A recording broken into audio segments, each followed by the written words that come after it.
आज हे मर्यादित 20-30 हजार शेतकरी तर माझ्या कनेक्ट आहेच।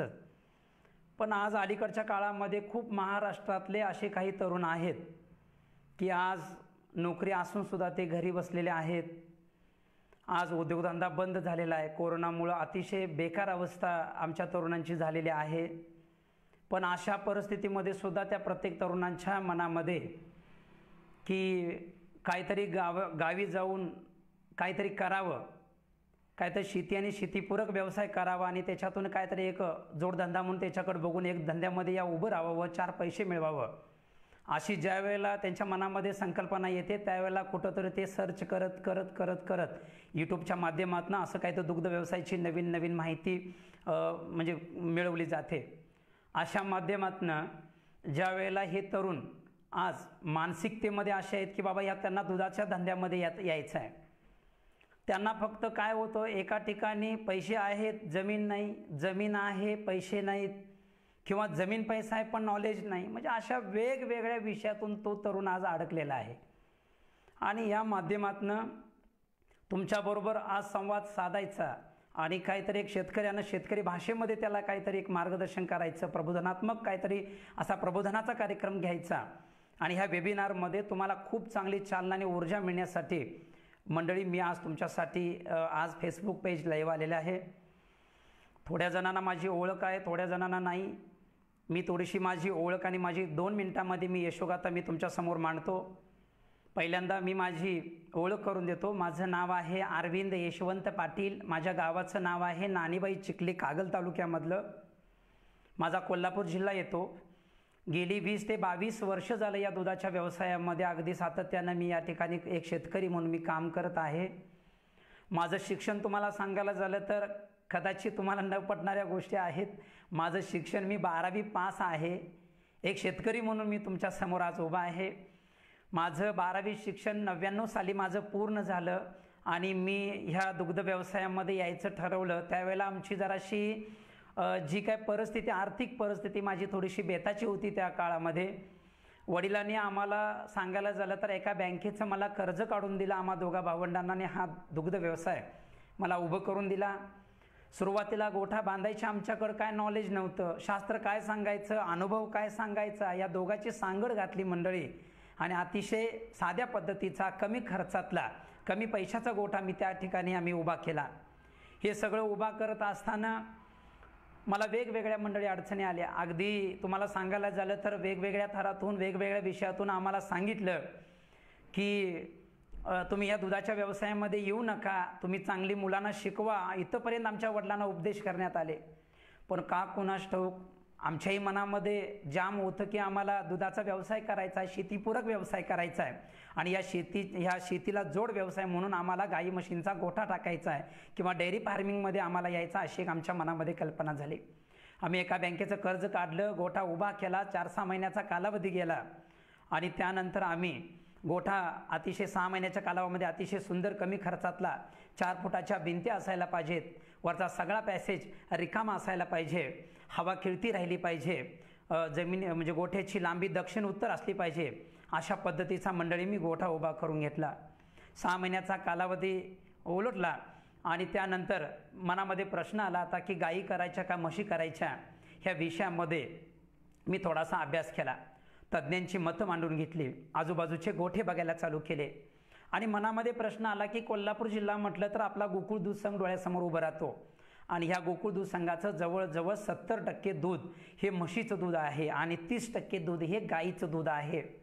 आता सगळेच म्हशी करायला लागले, चला थोडासा विचार करू आणि गाईकडं जरासं वळू म्हणून मी इथून माझं जवळजवळ सांगायला झालं तर बेंगलोर इथनं 600-750 किलोमीटर बेंगलोर आहे। आता इथून मी बेंगलोरला वडिलांच्या म्हणजे त्या काळामध्ये 99 साली मी वडिलांच्या बरोबर मी बेंगलोरला गेलो आणि बेंगलोरपासून पुढं तुम्हाला सांगायला झालं तर कोलार नावाचं शहर आहे, त्या कोलार नावाच्या शहरामध्ये मी गेलो आणि मंडळी तिथं गाई निवडायसाठी मी वडिलांच्या बरोबर गेलो। पण गाय निवडत असताना काय शास्त्राप्रमाणे निकष असायला पाहिजे, चांगली तज्ज्ञ माणसं काय सांगत असतात, ह्या पद्धतीचा आम्ही तिथं मेळ लावला आणि सांगायला झालं तर तिथं गाई निवडत असताना गाय पहिल्या किंवा दुसऱ्या वेताची निवडायची अशी एक मनामध्ये संकल्पना होती। मंडळी, भविष्यामध्ये तुम्हाला गायी निवडायच्या असतील, म्हशी निवडायच्या असतील, काय निकष तुम्हाला लावायचे असतील तर आमच्या ह्या अनुभवानुसार जर लावलं तर तुम्हाला यशस्वी होण्यासाठी, कारण माझ्या आयुष्यामध्ये मी जिथं माझ्या ह्या दुधाच्या व्यवसायाचा टर्निंग पॉईंट जिथं ठरला तिथं माझ्या गायी निवडीमध्येच माझा टर्निंग पॉईंट ठरला. कारण त्या बेंगलोरमध्ये मी त्या काळामध्ये माझा ह्या वेळेला सांगायचं झालं तर 20 वर्षाचा काळ मंडळी म्हणजे ओलांडलेला आहे. 20 वर्षापूर्वी ज्या काळामध्ये मी गायी निवडायला गेलो, आता तुम्ही माझ्या पद्धतीनं गायी निवडायला पाहिजे असा एक माझा समज आहे. भविष्यामध्ये तुम्ही गायी करा, म्हशी करा, पण निकष मात्र शास्त्राचे असले पाहिजेत. विज्ञानाची जोड त्या शास्त्राला म्हणजे त्या ह्याला दिली पाहिजे, त्या तुमच्या अज्ञानाला.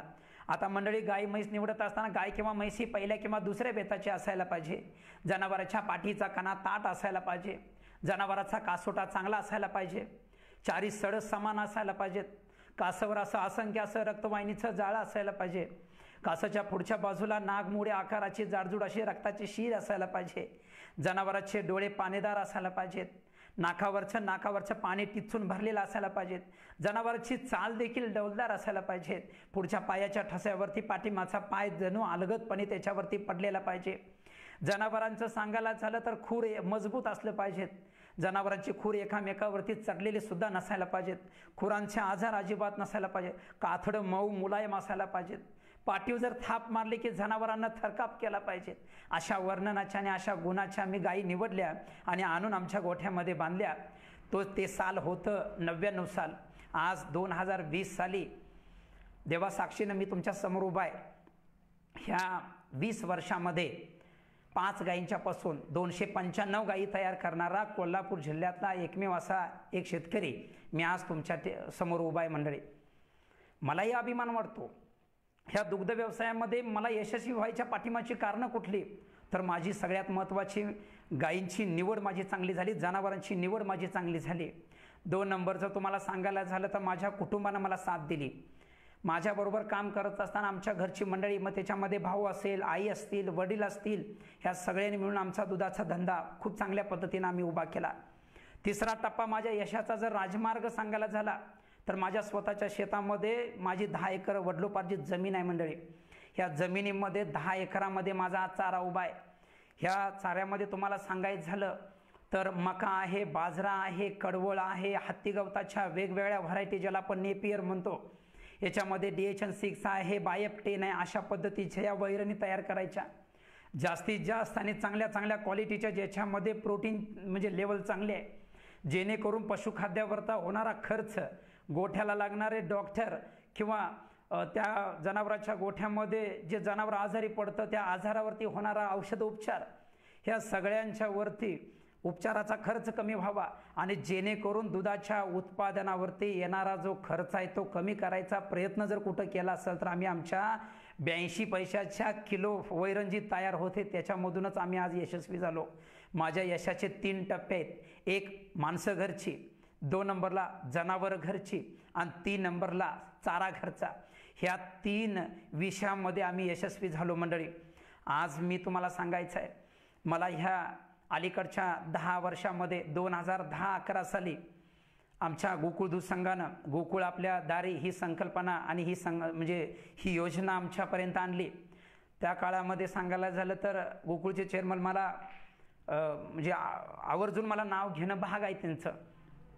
मी राजकीय गोष्टी बोलणार नाही, पण अरुण कुमार डोंगळे हे त्या काळामध्ये चेअरमन होते आणि ते भेटत आमच्या गोठ्याला भेट दिली आणि देवदयानं त्यांनी आम्हाला एक मेसेज दिला किंवा एक मला प्रश्न विचारला की आम्ही तुमच्या गोठ्यामध्ये NDDBच्या ह्याच्यानुसार आणि आमच्या बोर्ड मिटिंगच्या मान्यतेनुसार तुम्हाला आम्ही मायक्रो ट्रेनिंग सेंटर स्थापन करून देणार आहे आणि तुमची शेतकऱ्यांना ट्रेनिंग द्यायची, तुमची जी काय भाषा असेल किंवा काय तुमचं जे काय वक्तृत्व असेल ते तुम्हाला ते मांडायचं आहे आणि अख्ख्या कोल्हापूर जिल्ह्याला तुम्हाला मार्गदर्शन करायचं आहे.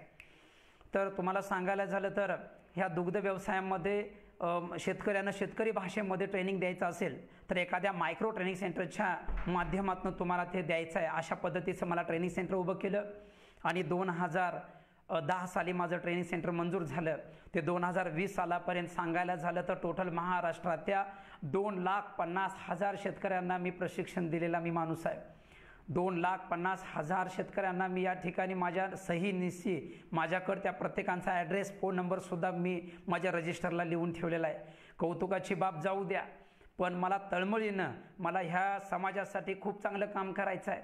भरकटलेल्या तरुणांना मला मार्गदर्शन करायचं आहे. कत्तलखान्याकडे जाणाऱ्या जनावरांना मला वाचवायचं आहे. सगळ्यात महत्त्वाचं मला या पशूंचं संवर्धन करायचं आहे. आणि मला खूप शासनापत्र माझी ही तुमच्या व्यथा सगळ्यांच्या मला मांडायसाठी तुमच्यासाठी मला प्रयत्न करायचे आहेत.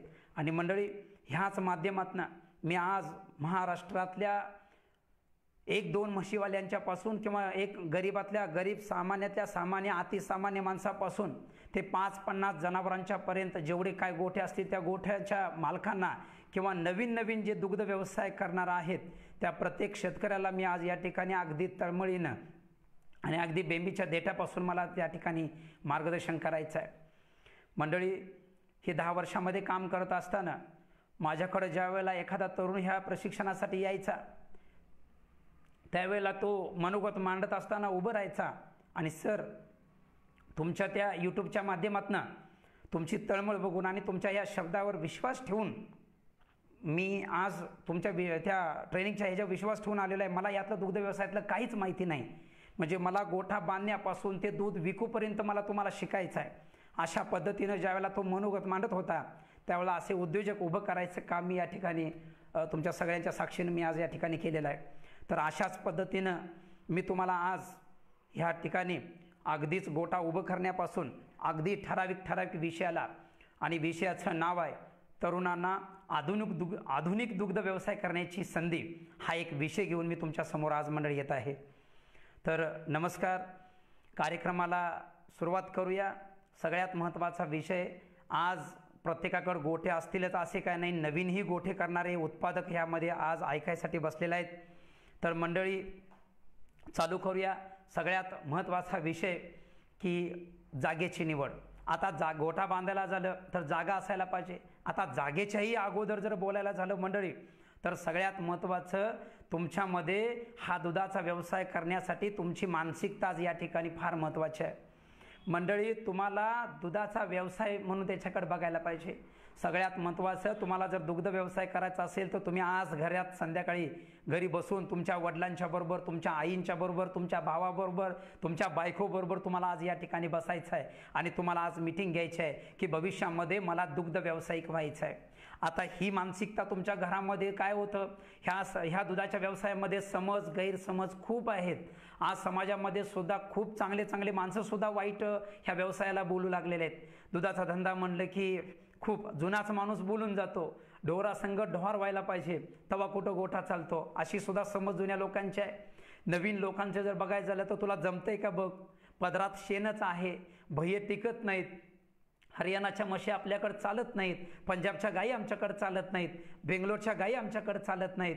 म्हणजे गैरसमज जास्त या दुग्ध व्यवसायामध्ये पसरलेला आहे. म्हणून आजचा तरुण या दुग्ध व्यवसायामध्ये आज यायला घाबरतोय. तुम्हाला मंडळी धंदा इतका सोपा झालाय. अहो मंडळी, दुधाच्या व्यवसायामध्ये सगळ्या गोष्टी तुम्हाला उपलब्ध आहेत. एवढं नवतंत्रज्ञान दुधामध्ये आज आलेलं आहे. आज 20 वर्षाच्या पाठीमागचा काळ काढून द्या, ती माणसं रांगडी होती, ती माणसं कमी शिकलेली होती, त्यांच्यामध्ये अज्ञान होतं. आज तुम्ही चांगले शिकलेले माणसं आहेत, तुम्ही उच्च शिक्षित आहात. त्या अज्ञानाला जर तुमच्यासारख्या विज्ञानाची जर जोड दिली तर ह्या दुधाच्या व्यवसायामध्ये खूप काही क्रांती आज बघायला मिळेल. आज महाराष्ट्राचा विचार करा मंडळी, आज महाराष्ट्रामध्ये कुठं दूध आहे हो? एक तुम्हाला महाराष्ट्रामध्ये सगळ्यात मोठा जिल्हा म्हणून समजला जातो तो अहमदनगर जिल्हा. या अहमदनगर जिल्ह्यामध्ये खूप म्हणजे क्षेत्रफळ मोठं आहे. त्याचबरोबर क्षेत्रफळ मोठं असल्यास दुधाचं उत्पादन तिथं 30 लाखाच्या वरती तिथं पर डे होतं. आज अहमदनगर जिल्हा सोडला की पश्चिम महाराष्ट्राचा नंबर लागतो.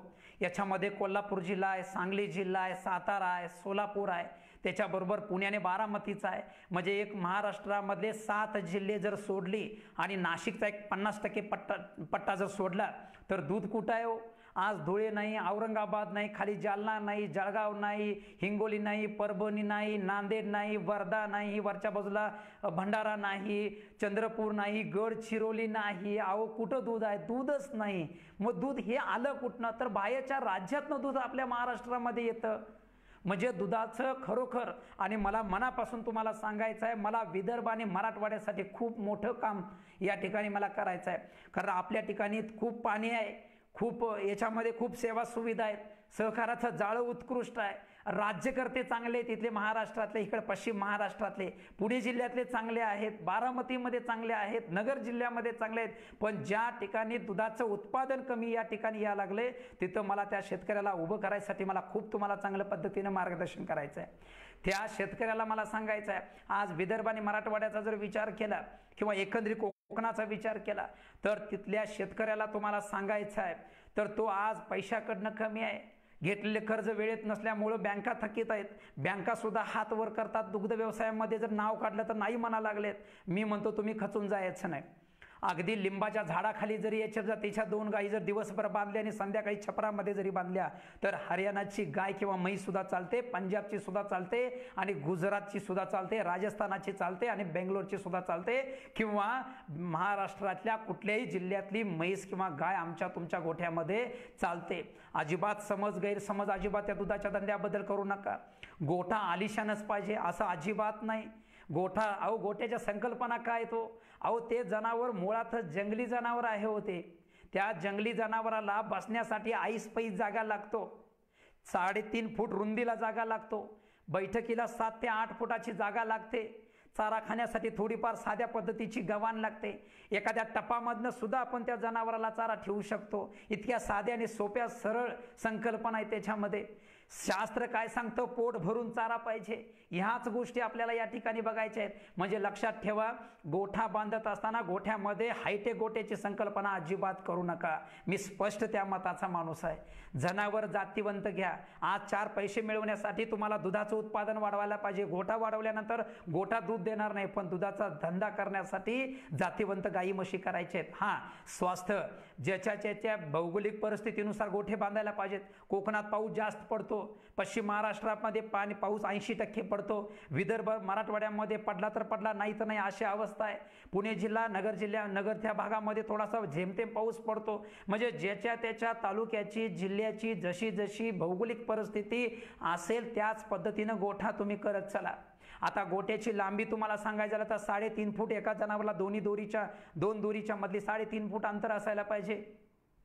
गोट्याची दिशा तुम्हाला सांगायला झाली तर दक्षिण उत्तर गोठा असायला पाहिजे. सूर्याची किरणं गोठ्यामध्ये आली पाहिजेत. पूर्वेला सूर्य उगवला की सूर्याची किरणं गोठ्यामध्ये आली पाहिजेत. पश्चिमेच्या बाजूला सूर्य गेला तर परत किरणं आली पाहिजेत. 8 महिने वारं पश्चिमेकडून पूर्वेकडे वाहतं, म्हणजे गोठ्यात हवा खेळती राहिली पाहिजे. हे शास्त्र आहे मंडळी. 4 फुटाच्या भिंती बांधा. पैसे गोठ्यामध्ये अजिबात घालू नका. जनावराच्या पायामध्ये कॉन्क्रीटचा गोठा करा. शहाबादी फरशीनं काय होतं, त्याला फिनिशिंग आले की पाय घसरणे होतं, मस्टॅटिस नावाचा आजार वाढतो त्या गोठ्यामध्ये. हवा खेळती राहू द्या. हे झालं गोठ्याच्या बद्दल बोलायला झालं. आता गोठ्या करत असताना आता मुक्तही गोठ्यामध्ये संकल्पना खूप चांगल्या आहेत मंडळी. बंदिस्त गोठ्याबरोबर मुक्त गोठा करा. आता गोठा करत असताना 1 पाखी करायचा का 2 पाखी करायचं हे तुमच्या आर्थिक परिस्थितीनुसार ते करावं लागतं. सुरुवातीला 3 ते 4 जनावरांचाच गोठा बांधा. सुरुवात 3-4 जनावरांपासून करा. तुम्हाला 100 जनावरांचा जरी गोठा करायचा असेल तर सुरुवात ही 5 जनावरांच्या पासून तुम्हाला करायला पाहिजे. कारण प्रत्येक विषयामध्ये तुम्हाला अनुभव येत जर गेला तर या दुधाच्या व्यवसायामध्ये तुम्ही परिपूर्ण होणार आहे. 2 नंबरचा विषय तुम्हाला सांगायचा आहे की जनावरांच्या गोठ्यामध्ये तुम्हाला सांगायला झालं तर 5 जनावरांचा गोठा बांधायचा असेल तर ₹1.25 लाख तुम्हाला खर्च येतो त्याच्यासाठी. 10 म्हशींचा किंवा 10 गायींचा गोठा बांधायला झालं तर 2 ते ₹2.25 लाख खर्च येतो मंडळी. त्याचं आयुष्य राहतं 20 ते 25 वर्ष. एकदा गोठा बांधला की 25 वर्ष तुम्हाला काय होत नाही. अशा पद्धतीचं तुम्हाला बांधकामाचा विषय करून घ्यायचा आहे. वरच्या बाजूला कॉन्क्रीटचा गोठा केल्यानंतर किंवा एकंदरीत बांधकाम केल्यानंतर वरच्या बाजूचा पत्रा सिमेंटचाच वापरत चला. गॅलवनचा पत्रा किंवा इतर पत्रे वापरू नका. कारण टेम्परेचर वाढले की जातीवंत जनावर ताणतणावाखाली जातं, श्वसनाचा वेग वाढत जातो, परिणामी दुधाचं उत्पादन तिथं या ठिकाणी कमी होतं. यासाठी सिमेंटचे पत्रे म्हणजे घाला किंवा वापरा. हाईट शेडची तुम्हाला सांगायला झालं तर सेंटर असायला पाहिजे 13 ते 14 फुटाचा आणि उतार फक्त 2 फुटाचा द्यायचा आहे. म्हणजे साईडला तुम्हाला 12 ते 13 फुटाचा करा, सेंटर 13-14 फुटाचा करा. म्हणजे 2 फुटाचाच उतार लावायचा आहे. 2 पाखी करा किंवा 1 पाखी करा, पण ही मापं तुम्ही लक्षात ठेवायला पाहिजे. त्याच्याही पुढे जाऊन तुम्हाला बघायचं आहे जनावरांच्या गोठ्याचं व्यवस्थापनाचा भाग खूप महत्त्वाचा आहे मंडळी. हात जोडून तुम्हाला विनंती, अजूनही पारंपरिक पद्धतीच्या व्यवसायामध्ये 4-4 वेळेला 5-5 वेळेला चारा आज देखील शेतकरी टाकायला लागल्यात. आता या ग्रुपच्या माध्यमातून जर बघायला झालं तर ह्या ग्रुपच्या माध्यमातून चांगले चांगले प्रगतशील शेतकरी, मोठे मोठे शेतकरी या ग्रुपमध्ये आहेत. पण सर्वसामान्य माणसाचा जर विचार केला तर आज त्याची बायको टाकते, त्याचा मुलगा टाकतो, तो टाकतो, म्हणजे अख्खं घरदार त्या व्यवसायामध्ये झोकून दिलेला आहे. तर पारंपरिक पद्धतीच्या व्यवसायामधून तुम्हाला बाहेर यायला पाहिजे. ह्या तज्ज्ञांनी मांडलेली मतं आहेत मंडळी की जनावराच्या पोटामध्ये 4 पोट असतात आतल्या बाजूला, ज्याला रुमेन म्हणतो त्याला. ह्या तज्ज्ञांनी तुम्हाला मार्गदर्शन केले. आम्ही शेतकरी त्याच्याकडे लक्ष देत नाही. पहिल्या कोटी पोटामध्ये चारा साठवला जातो आणि तो बाहेर काढून त्याला चावला जातो आणि ह्याला म्हणतो आपण रवंत प्रक्रिया. म्हणजे लक्षात असू द्या, जोपर्यंत तुम्हाला दूध तयार करायचं असेल तर रक्त फिरावं लागतं आणि रक्त फिरण्यासाठी रक्त तयार व्हावं लागतं आणि रक्त तयार होण्यासाठी चांगलं पचावं लागतं आणि चांगलं पचण्यासाठी चांगली रवंत व्हावी लागते आणि रवंत होण्यासाठी मालकानं आणि त्या घरातल्या पशुपालकाच्या, घरातल्या कुटुंबाच्या शेतकऱ्यांनी गप बसावं लागतं. सांगायचा उद्देश एवढाच आहे की सारखी सारखी वैरण त्या गोठ्यामध्ये टाकू नका.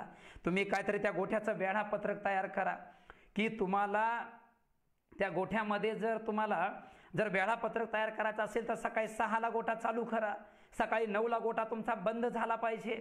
त्या जनावराचं पशुखाद्य असेल, वैरणीचा विषय असेल, धार काढणे असेल, हे सगळ्या गोष्टी तुम्हाला 9ला तुम्हाला गोठ्यातनं बाहेर यायला पाहिजे आणि 9-9:30 वाजल्यापासून ते जनावर भरलेलं पोटातलं पुन्हा बाहेर काढतं आणि रवंत करतं, चरवण करतं आणि दिवसभर 6 ते 7 तास दिवसभर ते रवंत कोटी पोटातलं सगळं बाहेर काढायचं, चावायचं आणि दुसऱ्या पोटामध्ये टाकायचं. हे नियोजन ते करत असतं मंडळी. का तर मालकाला संध्याकाळचं त्याला दूध तयार करून द्यायचं. ही संकल्पना वर्षानुवर्ष आयुष्यभर ह्या संकल्पनेतनं तुम्हाला त्यातनं शिकायचं आहे काय की जनावराला सकाळी एकदा पोट भरून वैरण दिली की संध्याकाळी शिवाय द्यायचं नाही. पुन्हा संध्याकाळच्या वेळेला पोट भरून चारा दिला की परत रात्रभर त्याला कृपा करून त्या चारा त्या जनावराला टाकू नका. म्हणजे एकदा सकाळी पोट भरून आणि एकदा संध्याकाळी दिला की दिवसभर त्या गोठ्यामध्ये कोणी जायचं नाही. म्हणजे ही संकल्पना तुम्हाला गोठ्यामध्ये तयार करायची आहे. चारा देत असताना चांगलं चापकटर तुमच्याकडे असलं पाहिजे. अहो, तुमची परिस्थिती जर कमकुवत असेल, तुमची परिस्थिती गरीब असेल, पण मला वाटत नाही आज कुणाची परिस्थिती इतकी पण गरीब आहे. आज मुलाकडे बघितलं की 18,000चा मोबाईल आहे, वडिलांच्याकडे बघितलं की 10-12,000चा त्याच मुलाचा पहिलंच मॉडेल त्याच्याकडे आहे, त्याच्या मम्मीकडे चांगला आहे, त्यांच्या भावाकडे चांगला आहे. घरात मोबाईलची संख्या जर बघितली तर कमीत कमी 40,000चं इंटरनेट तुम्ही वापरता आणि त्या म्हशीसाठी आणि त्या गाईसाठी, हरियाणाच्या म्हशीसाठी आणि पंजाबच्या गाईसाठी तुम्हाला साधं 12,000 ते 14,000चं सिंगल फेज 2 पात्याचं कडबा कुट्टी मशीन तुमच्याकडे नाही. ही अतिशय वाईट परिस्थिती आहे. जनावराला चारा हा कुट्टी करून गेला पाहिजे. कारण वरचा पाण्यानं भरलेला भाग ज्या वेळेला जनावर खातं त्यावेळेला दुय्यम प्रतीचा चारा पोटात गेल्यामुळं जनावराच्या पोटात चावतं. कधी कधी अपचनाचा त्रास होतो कारण फायबर कमी जातं, चोथ्याचं प्रमाण कमी झाल्यामुळं जनावराला अपचनाचा त्रास होतो. शेण पातळ येतं, दुधाची क्वालिटी पातळ येते, दूध सुद्धा पातळ येतो, फॅट आणि SNF ह्या सगळ्या डिग्री सुद्धा कमी लागते आणि परिणामी तुम्हाला 18-19 रुपयाचा भाव मिळतो आणि तुम्हीच रडत बसता की दुधाचा धंदा अगदी अतिशय मोडखळीला आलाय किंवा तुम्ही त्या शासनावर, डेअरीवाल्यावर, संघवाल्यावर शिंतोडे उडवता की दुधाचा धंदा ह्यांच्यामुळं अजिबात नाही. व्यवस्थापनामध्ये हे बारकावे तुम्हाला लक्षात ठेवायला पाहिजे. कुट्टी मशीन आणून तो चारा बुडक्याकडचा भाग जो वाया जाणार आहे, जो उकिरड्यामध्ये जाणार आहे, जो गारीमध्ये जाणार आहे, तो चारा जर कुट्टी केला आणि कुट्टी केलेला चारा आणि शेंड्याने बुडक्याकडचा भाग जर पोटामध्ये गेला तर जनावराची पाचकता चांगली राहते, पचन संस्था चांगली काम करते. ह्या पद्धतीनं तुम्हाला काम करायचं आहे मंडळी. चारा चांगला कुट्टी झाला तर जनावर भरभर खातं, 2 तासाच्या आत कोटी पोट भरतं. लक्षात असू द्या, फक्त कालावधी 2 तासाचा. म्हणजे जनावर जेवतं 2 तासामध्ये. जे तुम्ही दिलेला हिरवा चारा, तुम्ही दिलेला सुका चारा, पशुखाद्य, हे सगळं मटेरियल जर पोटात गेलं तर ते इतकं शांत आणि इतकं निवांत बसतं, इतकं समाधानी असतं मालकावर, ते इतकं चांगलं, ते प्रेमानं, ते त्याच्या मनात एक मानसिकता आणि एक संकल्पना तयार होते, मी समाधान आहे माझ्या मालकाकडनं. ही संकल्पना गोठ्यामध्ये तुम्हाला या ठिकाणी तयार करायची आहे. चारा कुट्टी करून देत असताना हिरवा चारा नुसता हिरवा तर हिरवा अजिबात द्यायचं नाही मंडळी. त्या हिरव्या चाऱ्याबरोबर थोडं सुका चारा पण देत चला. हिरवा चारा तुम्हाला समजून घ्यायचं, तुमच्या पंजाबच्या, हरियाणाच्या किंवा तुमच्या गोठ्यामध्ये जी तुम्ही हिरकणी तयार केला, जी तुम्ही चांगली कालवड, जातिवंत कालवड, त्याच्यामध्ये म्हशीची आणि गाईची जी काही कालवड तयार केला आहे, त्या कालवडीला किंवा त्या म्हशीला आणि त्या गाईला ज्यावेळेला तुम्ही आहार देता, हा वजनानुसार आहार दिला जातो. अंदाजे तुम्हाला 500 किलोचं जनावर असेल तर तुम्हाला 5 म्हणजे 3% दिलं तर 15 किलो त्याला ड्राय मॅटर गेलं पाहिजे. म्हणजे त्या चाऱ्यातला आणि त्या खाद्यातला सुका भाग तुम्हाला त्याचा हिशोब करता आला पाहिजे, तर तुम्ही दुग्ध व्यावसायिक, तर तुम्ही आदर्श दुग्ध व्यावसायिक. मला मंडळी तुम्हाला सांगायचं आहे, एका जनावराचा आहार किती असतो? सकाळी 7 ते 8 किलो ड्राय मॅटर आणि संध्याकाळी 7 ते 8 किलो ड्राय मॅटर, ह्या पद्धतीनं तुम्हाला त्या जनावराला खाऊ द्यायचं आहे. सकाळी तुम्हाला सांगायला झालं तर हिरवी वैरण 10 ते 11 किलो, ह्याच्यातनं 2-2.5 किलो तुम्हाला ड्राय मॅटर मिळेल. तुमच्याकडे असणारा ज्वारीचा कडबा, बाजरीचा कडबा, मक्याचा कडबा, तुरीचा कोंडा, हरभऱ्याचा कोंडा, त्याचबरोबर तुमच्याकडे असणारं गव्हाचा कोंडा, हे जे काय वाळलेला शेतातनं बाहेर मळणी झाल्यानंतर, धान्य कापणी झाल्यानंतर मळणी मशीनच्या बाहेर जो वेस्टेज माल पडतो, जे काडी लावून शेतकरी पेटवतो, तोच माल गोळा करून जर वर्षभर तुमच्या गोठ्यातल्या जनावराला जर ठेवला तर अतिशय चांगल्या क्वालिटीचं जनावराची तब्येत चांगली होईल, अतिशय दूध घट्ट येईल, दुधामध्ये स्निग्धांश वाढेल, फॅटची लेवल वाढेल, तुम्हाला 4 पैसे डेअरीमधनं जादा मिळतील. यासाठी तुम्हाला हिरव्या 10 किलोच्या वैरणीबरोबर तुम्हाला 3 किलो वाळलेली वैरण तुम्हाला या ठिकाणी द्यायची आहे. म्हणजे 13 किलो तुम्हाला खाद्य द्यायचं आहे, म्हणजे वैरण आणि हिरवी वैरण आणि वाळली वैरण द्यायचं आहे. राहिला भाग तुमचा पशुखाद्याचा, 1 लिटरला 400 ग्रॅमच्या वर तुम्हाला खाद्य देऊन चालणार नाही. तुमची गाय किंवा तुमची म्हैस जेवढी दूध देते त्याचा हिशोब असा आहे की तुमच्या गोठ्यामध्ये जेवढी दूध देणारी जनावरं आहेत त्याला सरळ सरळ साधा हिशोब आहे. कारण प्रत्येक पशुखाद्य कंपनीनं तिची प्रोटीन लेवल वाढवलेले आहे. आता त्यात काय मला त्यांच्याबद्दल काय बोलता येणार नाही. 350 ग्रॅम, प्रत्येकाची मतं वेगवेगळे असतात, विषय वेगवेगळे असतात, तज्ज्ञ वेगवेगळ्या पद्धतीनं मार्गदर्शन मी एक शेतकरी म्हणून तुमच्या समोर मांडतो. 1 लिटरला 400 ग्रॅमच्या वर कुणीही पशुखाद्य वापरायचं नाही. एकदा जर जनावराच्या पोटामध्ये प्रमाणापेक्षा जर प्रोटीन लेवल जर झाली तर जनावराला ॲसिडोसिस होतात, अपचनाचा त्रास होतो, जनावराचं पोट फुगतं, जनावराला नाका तोंडातून घाणेरडा वास येतो, शेणाला घाणेरडा वास येतो, दूध सुद्धा क्वालिटीचं बनत नाही, सगळे प्रोटीन शेणावाटे जातात, दुधामध्ये उतरत नाहीत, SNFची लेवल पूर्ण ढासळते. ह्याच्यामुळं दुधाची प्रत तुम्हाला खाली आली की परिणामी दुधाची लेवल म्हणजे दुधाचा दर सुद्धा तुम्हाला कमी मिळतो. यासाठी हिरवी वैरण, वाळलेली वैरण आणि हे सगळं एकत्र मिक्स करून द्यायचं आहे. अहो वैरणी तुम्हाला घालत असताना कुट्टी मशीनच्या पुढच्या बाजूला हिरवी वैरण, सुकी वैरण, त्याच्यामध्ये मीठ, सकाळी 10 ग्रॅम, संध्याकाळी 10 ग्रॅम, 20 ग्रॅम मीठ वापरत चला त्या चाऱ्यावरती. चाऱ्याला टेस्ट येते, लाळीचं प्रमाण खूप तयार होतं. त्या मिठाबरोबर आता कुठलं कोण कोवळा चारा खातं, आता त्या कोवळ्या चाऱ्यामध्ये जनावराच्या काय होतं, त्या कोवळ्या चाऱ्यामध्ये हायड्रोसायनिक आम्ल असतं.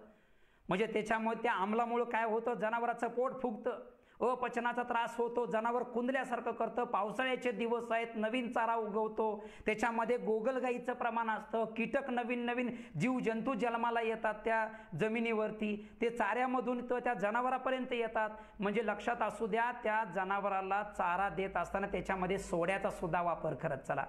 खाण्याचा सोडा हा सकाळी 10 ते 15 ग्रॅम आणि संध्याकाळी 10 ते 15, याचा अर्थ आहे की 20 ते 25 ग्रॅम तुम्हाला दररोज द्यायचा आहे. 20 ते 25 ग्रॅम त्यांना डेली द्यायचा आहे, कारण अपचनाचा त्रास अजिबात होऊ द्यायचा नाही. आता मंडळी आणखीन तुम्हाला सांगायचं आहे, तज्ज्ञांनी तुम्हाला मार्गदर्शन केलं, मी एक शेतकरी म्हणून तुम्हाला हात जोडून तुम्हाला विनंती करतो. आज महाराष्ट्राचा विचार केला तर प्रत्येक भूभाग वेगवेगळे आहेत. कोकणाच्या भागामध्ये धो पाऊस पडतो, सगळे जमिनीतले क्षार वाहून जातात, तिथं कॅल्शियमची, फॉस्फरसची अभाव आहे तिथं कोकणामध्ये. पश्चिम महाराष्ट्रामध्ये बघितलं की रासायनिक खताचा अमाप वापर झालेला आहे, त्या जमिनीमध्ये जीवाणूंची संख्या कमी झाली आहे, चांगली प्रोटीन लेवल त्याच्यामध्ये चाऱ्यामध्ये येत नाही.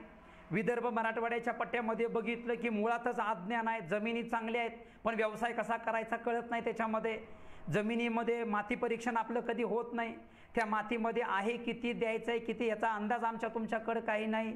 मग मंडळी त्या पिकामध्ये जे आलंय ते जमिनीतून, त्या मातीतून जे आलंय, त्या चाऱ्यामध्ये किती आलंय ते आम्हाला तुम्हाला माहिती नाही. मग यासाठी मिनरल मिक्सचर, ज्याला म्हणतो खनिजांची पावडर, खनिज थोडक्यात बोलायचं झालं तर दगडाची पावडर म्हणू आज या ठिकाणी.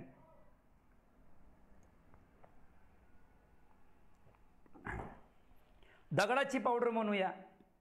कॅल्शियम आहे, फॉस्फरस आहे, झिंक आहे, कोबाल्ट आहे, सल्फर आहे, मॅग्नेशियम आहे, सेलेनियम आहे, मॅंगनीज आहे, लोह आहे. हे सगळे घटक त्या चाऱ्यामधून यावे लागतात.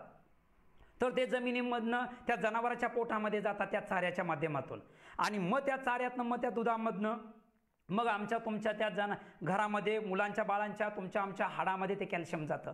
म्हणजे समजून घ्या, जनावर हे माणूस जगवण्याचं माध्यम आहे, हे लक्षात घ्या तुम्ही सगळ्यांनी. यासाठी त्या चाऱ्यावर सकाळी 50 ग्रॅम आणि संध्याकाळी 50 ग्रॅम, तुमच्या त्या 100 ग्रॅम दुभत्या जनावराला, गाभण जनावराला 50 ग्रॅम डेली. हे कधी बंद करायचं? ज्या दिवशी तुमचा दुधाचा व्यवसाय घरातनं बंद होणार आहे त्या दिवशी हे मिनरल मिक्सचर तुम्हाला बंद करावं लागणार आहे. तर हे मिनरल मिक्सचर तुम्हाला नियमितपणे तुम्हाला घालावंच लागणार आहे. आता विषय घ्या, तरुणांना भीती आहे या दुग्ध व्यवसायाची. अहो मंडळी, घाबरू नका तुम्ही. इतक्या संकल्पना ताज्या तवान्या आहेत आणि इतक्या संध्या तुम्हाला दुग्ध व्यवसायामध्ये आले. अहो तुम्हाला शेण काढायची लाज वाटते, मुक्त गोटा करा. मुक्त गोटा केल्यानंतर जरा स्पेस जर जादा दिला, एका जनावराला 200 स्क्वेअर फीट जागा लागते मुक्त गोठ्यामध्ये.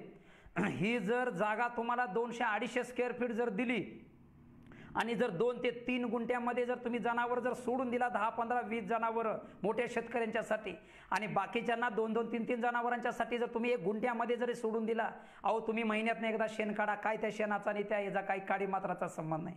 तुम्हाला धुवायचं नसेल तर धुवूच नका जनावरं. 4 दिवसातनं, 8 दिवसातनं, 15 दिवसातनं, महिन्यातनं. आमच्या सुद्धा एकही गोठ्यामध्ये जन्माला आलेली कालवड आम्ही एकदा आईच्या पोटातनं एकदा बाहेर पडली की जोपर्यंत ती आई स्वतः होत नाही तोपर्यंत आम्ही त्या जनावराला धुवत नाही. म्हणजे 1.5 वर्ष, 2-2 वर्ष कालावधी लागतात धुण्यासाठी. समजून घ्या. त्या तरुणाला मला सांगायचं आहे, नवीन येणाऱ्या उत्पादकाला किंवा कोरोनामुळं घरी बसलेल्या त्या तरुणाला मला सांगायचं आहे की बाबा रे, दुधाचा धंदा इतका सोपा झाला आहे की तू गाई म्हशी सुद्धा धुवू नकोस. तुला गरज वाटली तर धुऊ, नाही तर नाही धुऊ. शेण काढू वाटलं आज काढ, नाही तर उद्या काढ, नाही तर 8 दिवसातनं, 15 दिवसातनं, महिन्यातनं काढ. ह्या मुक्त गोट्याच्या संकल्पना आहेत. अरे बाबा रे, तू पाणी पाजू नकोस. त्याला फक्त पाण्याची 24 तास पाणी ताजं, स्वच्छ आणि थंड. तू फक्त काय कर, ताजं, स्वच्छ आणि थंड पाण्याची सोय कर. ज्या पाण्याचं टेम्परेचर सुद्धा फार महत्त्वाचं आहे मंडळी. जनावराच्या मुक्त गोठ्यामध्ये जे पाण्याचं व्यवस्थापन तुम्ही करता मंडळी, सिंटॅक्सच्या टॉकीमध्ये अजूनही कोण जर करत असाल तर मला हात जोडून त्यांना विनंती करायचं आहे की त्या टेम्परेचरनुसार तुमचं पाण्याला कोमटपणा आला की तुम्हाला जशा तुमच्या भावना आहेत तशा त्या मुक्या जनावराला सुद्धा भावना आहेत. तुम्ही अजिबात त्या मुक्त गोठ्यामध्ये पाण्यासाठी करू नका. पाण्याची टॉकी सिंटॅक्सची टॉकी नाही, एक सिमेंटचा हौद करा किंवा सिमेंटची टॉकी मिळते ते पाईपच्या कारखान्यामध्ये, ती पाईप आणून बसवा. पण त्या पाण्याचं टेम्परेचर 18 ते 24 पर्यंतच असायला पाहिजे. 24 तापमानाच्या वरती पाणी ते अजिबात पाजायचं नाही. पाण्याचं जर म्हणजे पाणी पिण्याचं जर प्रमाण जर कमी आलं तर समजून घ्या, शास्त्र सांगतं 1 लिटर दूध तयार करण्यासाठी 4 लिटर पाणी प्यावं लागतं मंडळी. सांगायचं तात्पर्य एवढं आहे की त्या स्वच्छ, ताजा आणि थंड पाण्याचा जर तुम्ही त्याला जर सोय केली, तुम्हाला बादलीनं सुद्धा त्या तरुणाला पाणी पाजायची गरज नाही. तुम्ही 2 जनावर तुम्ही सुरुवातीला घ्या, 3 जनावर घ्या, एका गाईपासून तुम्ही दुग्ध व्यवसाय सुरू करा. पण तुम्ही अशा संकल्पना करा की त्याला जंगली ठेवा. त्याला एखाद्या ह्याच्यासारखं, कैद्यासारखं त्याला अजिबात बांधून आत ठेवू नका. 2-2 दोऱ्या बांधायच्या, पाठीमाचा पाय बांधायचा आणि कुठंतरी एक संकल्पना गावागावातनं संकल्पना राबवायची की म्हशीला दृष्ट लागते, गाईला दृष्ट लागते, फार मोठी कास असत्या. ह्या संकल्पना अजिबात गोठ्यामध्ये घेऊ नका. अजिबात कुठं काय लागत नाही. तुम्ही त्या पंजाबसारख्या राज्यामध्ये, हरियाणासारख्या राज्यामध्ये, त्याचबरोबर तुम्ही जाऊन या त्या राजस्थान, गुजरातला. अहो भल्या मोठ्या असणाऱ्या कासा, भल्या मोठ्या असणाऱ्या गाई म्हशींच्या कासा दाखवल्या जातात. लाखो रुपयाचे जनावर दाखवले जातात. तिथं त्यांना दृष्ट लागत नाही. आणि तुमची देते 2-2.5 लिटर म्हैस, देते तुमची 6-6 लिटर दूध देतेली गाय आणि तिला दृष्ट लागते म्हणून कोंडून घालणं हे 100% साफ चुकीचं आहे. त्याला मुक्त गोठ्यामध्ये सोडून द्या. अहो मुक्त गोठ्यामध्ये सोडल्यानंतर जनावरांच्या गोठ्यामध्ये मानसिक ताणतणाव निघून जातो दादा. 12 ने 12 24 तास फिरल्यामुळं त्याच्या जवळजवळ तुम्हाला सांगायचं झालं तर 6,000 ते 7,000 स्टेप त्या जनावराच्या होतात. 2 ते 3,000, 4,000, 6,000 स्टेप होतात त्या मर्यादेनुसार. त्या जनावराचं व्यायाम चांगला होतो, सांध्याचे आजार कमी राहतात. अहो खूर तर ते इतके मजबूत राहतात, घासून घासून त्याला खोरांचे आजार कायमचेच निघून जातात. मस्टॅटिस नावाचा आजार तर 80 नाही 85% आमच्या गोठ्यामध्ये आम्ही कमी करायचा प्रयत्न आहे. जगातला असा एक सुद्धा गोठा नाही की माझ्या गोठ्यामध्ये मस्टॅटिस नाही, अजिबात नाही, असं म्हणूच नका. मस्टॅटिस नावाचा आजार कधी होतो लक्षात असू द्या. गाय फक्त ह्या मुक्त गोठ्यामध्ये आणि बंदिस्त गोठ्यामध्ये मला एक मार्गदर्शन करायचं आहे. मला एक नवीन संकल्पना तुम्हाला सांगायची आहे. तुम्हाला धार काढायच्या अगोदर तुम्ही जनावर मुक्त गोठ्यामधनं जर बंदिस्त गोठ्यामध्ये जर घेत असाल तर तुम्ही पहिल्यांदा पशुखाद्य खाऊ घाला धार काढता काढता किंवा धार काढायच्या अगोदर. पण दूध काढल्यानंतर मुक्त गोठ्यामध्ये ज्यावेळेला तुमची जनावर जाणार आहेत, नैसर्गिक रित्या त्या जनावरांच्या होल जे सडाचं होल असते हे ॲटोमॅटिक नैसर्गिक जर लॉक करायचं असेल तर त्या जनावराला 1 ते 2 तास उभं करणं फार महत्त्वाचा विषय आहे. कसं होतं, तज्ज्ञ माणसं सांगतात, कंपनीवाले सांगतात की हे डिपिंग करा ते डिपिंग करा, अगदी बरोबर आहे. मी त्या कंपनीबरोबर त्या सांगणाऱ्या तज्ज्ञांच्या बरोबर सहमत आहे. पण सर्वसामान्य माणूस ते महिनाभर कौतुक करतो, 2 महिने कौतुक करतो, 4 महिने करतो, 6 महिने करतो. नंतर एकदा बॉटल संपली की ते डिपिंग कप एकीकड, मालक एकीकड, कामगार एकीकड, म्हणजे सगळेच एकीकड, आणि परत मस्टॅटिस नावाचा आजार वाढतो. याचा अर्थ काय की जनावराच्या गोठ्यामध्ये तुमची बैठक व्यवस्थेचं नियोजन चुका लागले. जनावर दूध दिल्यानंतर 1 ते 2 तास उभं करण्यासाठी त्याला चाऱ्यामध्ये गुंतवून ठेवा. त्या जनावराला चारा हा दूध काढल्यानंतरच तुम्ही द्या. ते आशावादी राहिलं पाहिजे. ते पोट भरल्यानंतर तिची मानसिकता अशी होईल की कवा काढते तेव्हा काढू द्यात, आपण आता बसून निवांत बसूया. तर भली मोठी कास घेऊन जर जमिनीवर जर आदळापड झाली, मस्टॅटिस नावाचा आजार झालाच म्हणून समजायचं. धार काढल्यानंतर जनावर बाहेर घेतलं, चांगली जागा निवडले की ते जनावर बसलंच म्हणून समजायचं. सांगायचं तात्पर्य एवढं आहे की गोठ्यातलं सगळ्यात मोठा घातक आजार कुठला असेल तर 1 नंबरला मस्टॅटिस आणि 2 नंबरला आई न होणे. हे दुधाच्या धंद्यातले 2 वीक पॉइंट आहेत दादा, वीक पॉइंट. तर कास जर वाचली तर व्यवसाय वाचला. एका सडातनं 1000 लिटर दूध येतं दरवर्षी, 1000 लिटर दूध येतं. आयुष्यामध्ये गाईच्या सांगायला झालं एका सडातनं 12,000 लिटर दूध येतं. 12,000 गुणिले 25 हिशोब करा, किती मोठी बँक आहे ही. 4 म्हशीमध्ये तुम्हाला सांगायचं झालं एका म्हशीच्या हरियाणाच्या एका सडातनं 600 लिटर दूध येतं. गुणिले 14 ते 15 वेतं झाली तर इथं सुद्धा जवळजवळ 14 सक्क 84 8,500 लिटर दूध येतं. गुणिले 50 रुपये जर हिशोब केला तर लाखो रुपये आमचे ह्या दुधाच्या धंद्यातनं वाचवायचे असतील तर तुम्हाला ह्या व्यवस्थापनामध्ये ह्या गोष्टी करणं भाग आहे, साहजिक आहे. हे झालं गोठ्याच्या व्यवस्थापनापाशी. अहो त्या तरुणाला मला सांगायचं आहे की बाबा रे तू घाबरू नकोस, तुला माझाला यायची. आता जनावर माझावर येणं हे नैसर्गिक आहे मंडळी. ऋतुचक्र ज्या वेळेला चालू होतं, डिलिव्हरी झाल्यानंतर 25व्या 28व्या 32व्या 35व्या दिवशी ज्यावेळेला जनावराच्या गर्भाशय ज्यावेळेला सुस्थितीमध्ये येतं, पूर्वपदावर येतं, त्यानंतर त्याचं ऋतुचक्र चालू होतं. आज 20-22 वर्षाच्या अनुभवामध्ये मला सांगायचं आहे, मला 24व्या दिवशी मी भरवलेला माणूस आहे. मी गाय किंवा म्हैस भरवलेली आहे. मी 27व्या दिवशी म्हैस भरवलेली आहे. 1 महिना म्हणजे 32-34व्या दिवशी भरवलेले आम्ही शेतकरी आहोत. सांगायचं तात्पर्य एवढं आहे की जनावर पहिल्या माझावर आलं की मुक्त गोठ्यामध्ये लगेच माउंटिंग करतं, एकामेकाच्या अंगावर उडी मारल्यासारखं करतं. एखादी म्हशीचा माज सायलेंट माज असतो, गायीचा माज हा स्पष्ट माज असतो. एखादी गाय माझावर आली की 10 ते 12 गायी अंगावर उडी मारतात. एखादी म्हैस माझावर आली की 4 ते 6 म्हैशी पाठीमागं योनी मार्ग चाटत त्याच्या पाठीमागं जातं. सांगायचा उद्देश असाच आहे की त्या तरुणाला, मला नवीन व्यवसाय जो करणारा, या दुग्ध व्यवसायामध्ये जो शेतकरी नवीन व्यावसायिक जो येणार आहे, त्या व्यावसायिकाला हे सोपं आहे ओळखण्यासाठी. गाई म्हशी माझावर येणं म्हणजे वर्षाला 1.5 लाख रुपये कमवणं. एका म्हशीचं 1 वेध झालं पाहिजे, एका गाईचं 1 वेध झालं पाहिजे, हे तज्ज्ञ लोकांनी सांगितलं, आमच्यासारख्या शेतकऱ्यांनी सांगितलं. पण सर्वसामान्य माणूस कधी ऐकत नाही. कारण एका वर्षाला जर 1 वेध झालं तर गाईचं 4,500 लिटर दूध येतं. 1.25 लाख रुपये गाईपासून मिळतात. 2000 ते 2500 मुर्रा म्हशीचं येतं, साध्या म्हशीचं पंढरपुरीचं 1500 ते 1800 येतं, गावरांचं 1400 ते 1600 लिटर येतं, मिडियम म्हैसानाचं 1800 ते 2000 लिटर येतं, जाफराबादीचं 2500 ते 3000 लिटरपर्यंत जातं.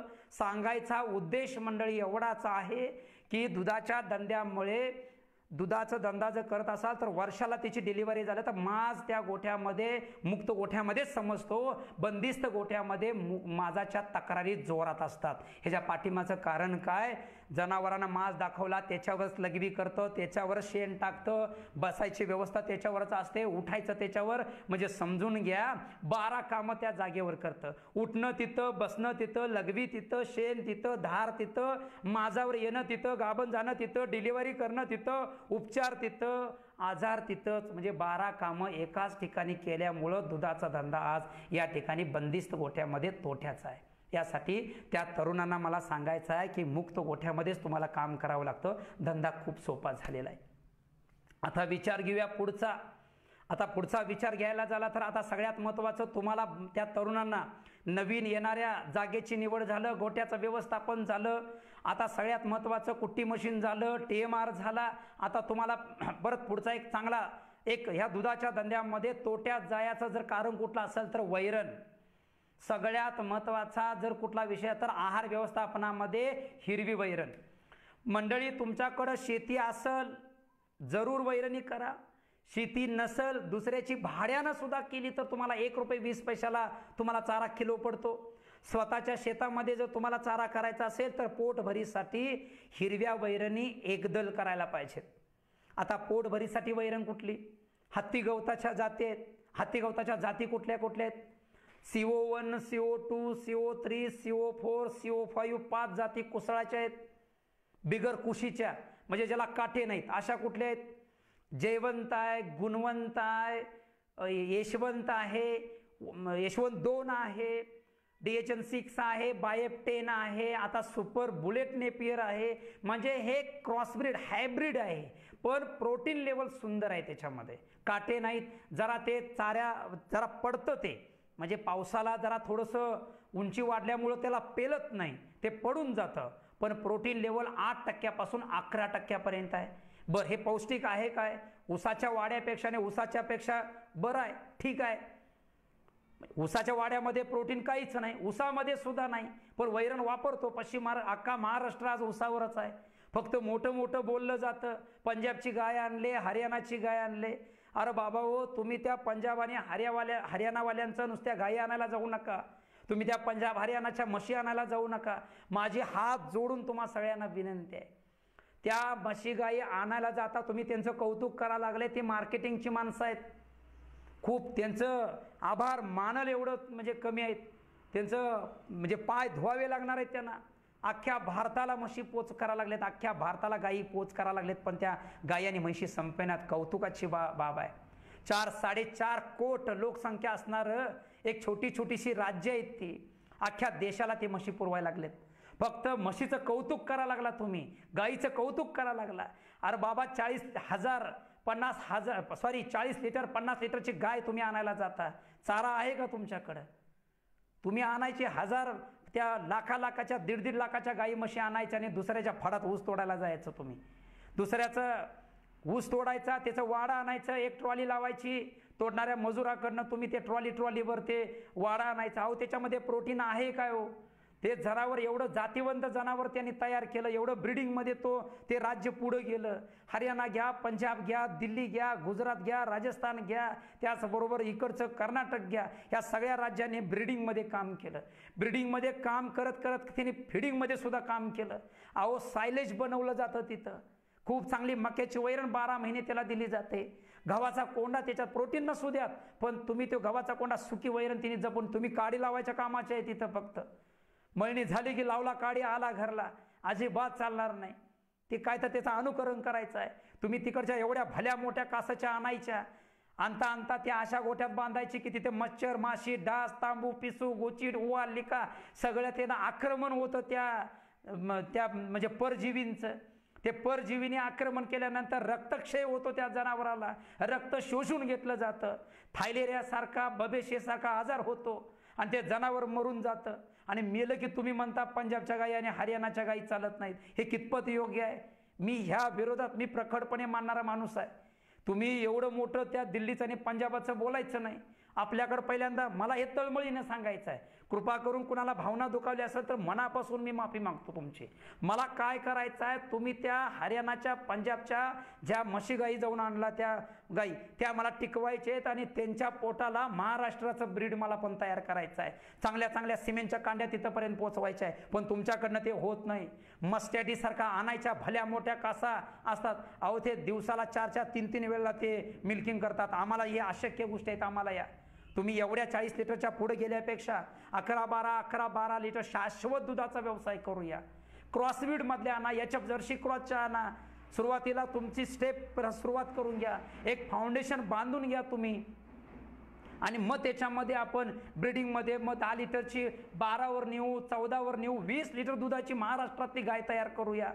फक्त काय होतं, उठायचं पैशाच्या जोरावर आम्ही तिकडं जायचं. ह्यो रक्ताचा दोष आणि खाण्याचा दोष आहे. त्यांचं खानपान बघा आणि आमच्या महाराष्ट्राचं खानपान बघा. आमच्यात जरा तिखटपणा जास्त आहे, त्यांच्यामध्ये सगळं जावा. हरियाणा गोड आहे, पंजाब गोड आहे, UP गोड आहे, बिहार गोड आहे, राजस्थान गोड आहे, गुजरात गोड आहे, कर्नाटक गोड आहे. अहो सगळे गोडच बोलणारे सगळे आहेत. महाराष्ट्राचं आमचं बघा, आम्हाला तिखटशिवाय जमतच नाही. आणि अगदी पश्चिम महाराष्ट्राचा असला तर तांबड्या पांढऱ्या रश्श्याशिवाय आमचं त्यातच बात गेली आणि त्यानं आमचं रक्त तिखट झालं आणि आम्हाला मार्केटिंग काय कळालं नाही त्याच्यातलं. आम्ही म्हशी आणायच्या, सरकी तर सरकी डेप घालायचं, 1-1 एकर ऊस घालायचं, वाडं ऊसाचं घालायचं आणि अक्षरशः त्या गुजरातचं आणि त्या पंजाब हरियाणाच्या गाईचं म्हशीचं वाटोळं करायचं. मी याच्या विरोधात आहे. मला विरोध कशासाठी करायचा आहे? आहार व्यवस्थापनामध्ये आम्हाला सुधारणा करायची आहे मंडळी. आहार व्यवस्थापन करत असताना तुम्हाला मला प्रामुख्यानं मला सूचना करायची आहे. म्हशी गाई आणायच्या अगोदर पहिला गोठ्याचं व्यवस्थापन करूया. गोठा चांगला साध्या पद्धतीचा, कमीत कमी खर्चातला 2-3 जनावरांचा 4 जनावरांचा पहिल्यांदा गोठा बांधून घेऊया. 4 जनावरांच्या गोठ्यापासून 5 गोठ्यापासून त्या जनावरांच्या सुरुवात करूया. जागेची निवड चांगली करूया. हवा खिळती त्या गोठ्यामध्ये ठेवूया.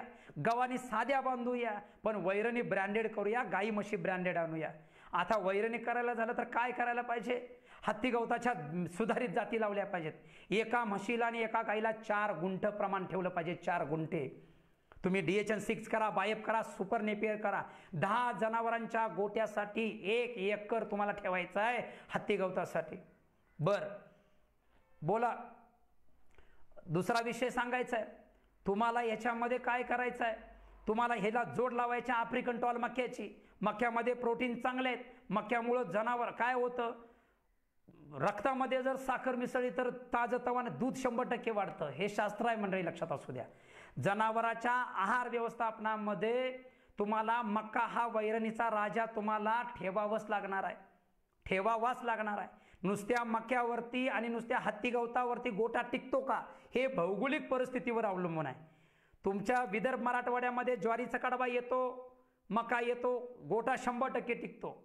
जरा बारामतीचा पट्टा आणि तुमचा नगर जिल्ह्याचा पट्टा बरसीम येते, तुमच्या तिकडे लसूण घास येतो. अहो लसूण घास हा सुद्धा द्विदलमध्ये सांगायचं झालं तर 18 ते 21% प्रोटीन असणारा हा चारा आहे. 100% गोठा त्याच्यावर आणि मक्यावर किंवा त्या लसूण घासावरती आणि हत्ती गवतावरती गोठा टिकतो. पश्चिम महाराष्ट्रामध्ये हत्ती गवत असेल, मका असेल, बाजरा असेल, कडवळ असेल, न्यूट्रिपिटल असेल, सगळंच येतं. आता राहिला कोकणचा भाग. कोकणच्या भागामध्ये सुद्धा हत्ती गवत चांगल्या पद्धतीने येतं. फक्त त्यांना मिनरल मिक्सचर जादा वर्ण वापरावं लागतं. कारण एक तर निकृष्ट दर्जाचं पिंजर असं, भाताचा पेंडा असतो, गवत असतं, डोंगरी गवत असतं, त्याच्यामध्ये थोडा दम नाही, तर त्यांना मिनरल मिक्सचर वाढवून टाकावं लागतं. तर अशा पद्धतीचं जरासं वैरण करूया. वैरणीकडे जास्त लक्ष द्या. हत्ती गवत लावायची पद्धत तुम्हाला सांगतो. 4.5 फुटानं सरी सोडा. पॉवर ट्रेलर किंवा त्याच्यामध्ये बैलजोडी चालली पाहिजे. 4 व्हीलर ट्रॅक्टर त्याच्यामध्ये कुबोटासारखा चालला पाहिजे. आणि तुम्ही काय करा, एकरी 5,000 बियाणं लागतं. कांड्या स्टंप लागतात. स्टंप 1 डोळ्याची पद्धत असते, ती लावावी लागणार. 1 फुटाला 1 डोळा लावत चला. अंदाजे 5,000 डोळे लागतात. आता रान नांगरावं लागतं, रोटर मारावी लागते, सरी मारावी लागते, बियाणं लावावं लागतं. आता याच्या खताच्या मात्रा सुद्धा खूप चांगल्या पद्धतीनं तुम्हाला द्यावी लागणार आहेत. 10-26-26 टाका. किंवा 15-15-15 सुपला टाका, म्हणजे मिश्र खतं द्या. NPK, नत्र, स्फुरद आणि पालाश हे एकत्र मिक्स करून ते जर चाऱ्याला दिला तर स्टंप चांगले होते, जाडी चांगली होते, रस चांगला भरतो, पानाची रुंदी वाढते, खूप चांगले ॲव्हरेज मिळतं. मंडळी, ह्या हत्ती गवत लावलं तर त्याचं आयुष्य किती असतं? तर सांगायचं उद्देश एवढाच आहे की त्या हत्ती गवताचं त्याचं आयुष्य सांगायला झालं तर 5 वर्षाचं आहे. एकदा तुम्ही कांडी लावली की 5 वर्ष चारा तो कापणीसाठी येतो. दर 3 महिन्याला कापणी येते त्याची. दर 3 महिन्याला कापणी, वर्षातनं 4 कापण्या आणि 20 कापण्या होतात 5 वर्षामध्ये. म्हणजे 20 कापण्या तुम्हाला. बरं, ॲव्हरेज किती मिळतं मंडळी? 15 ते 18 टन ॲव्हरेज मिळतं प्रति 3 महिन्याला एका कापणीला. एका वर्षाला 70 ते 80 टन चारा निघतो. बरं, खर्च किती येतो प्रत्येक कापणीला? दादाजी, पाण्यासकट, पाणी असू दे, तुमचं म्हणजे लागवड, म्हणजे त्याला आपण काय म्हणतो, फर्टिलायझर, ज्याला आपण रासायनिक खतं असू देत, फवारण्या असू देत, मशागत असू देत, सगळ्या खर्चानुसार सांगायला झालं तर एका कापणीला 14,000 रुपये खर्च येतो. ॲव्हरेज किती मिळतं? 18 टन, म्हणजे 14,000 रुपये खर्च केल्यानंतर 18,000 किलो तुम्हाला चारा मिळतो. म्हणजे स्वतःच्या शेतामध्ये 82 पैशांना चारा तयार होतो. समजून घ्या, ह्यो दुधाच्या व्यवसायाचा टर्निंग पॉईंट आहे. 80 ते 82 पैशानं तुम्हाला चारा तयार होतो. मक्यासारखी जर वैरण केली तर 17 ते 18 टन त्याला ॲव्हरेज मिळतं, अगदी माडा मका केला तर. आणि 18 टनाला सुद्धा जवळजवळ 14,000 ते 15,000, म्हणजे 1 रुपयाच्या आत 90 ते 92 पैशानं आपल्याला मका तयार होतो स्वतःच्या शेतामध्ये. लक्षात असू द्या तुमच्या, ऊसापेक्षा चारा परवडतो. आता वेळ कमी आहे, आपण खूप प्रत्येक विषयाला स्पर्श करत करत करत आपल्याला पुढं जायचं आहे. थांबून तर चालणारच नाही. मला एवढं सांगायचं आहे, वैरणीचं नियोजन पक्कं करा. मी म्हणतो गोठा झाला, व्यवस्थापनाच्या सगळ्या गोष्टी झाल्या, चारा कुट्टी मशीन, ज्याला 5 जनावरांचा गोठा करायचा आहे त्यानं सिंगल फेज 2 HP मोटर घ्या. ज्याला सुरुवातीला 5-10 पासून सुरुवात करायची आणि 30-40 जनावरांचा गोठा करायचा आहे, सिंगल फेज 3 HP कडबा कुट्टी मशीन घ्या. ज्याला सुरुवात 10 पासून करायचा आहे, 50-100 जनावरांच्या गोठ्यापर्यंत जायचं आहे, त्यानं 7.5 HP 3 फेज कनेक्शन घ्या. अशा पद्धतीचं तुम्ही नियोजन करत चला.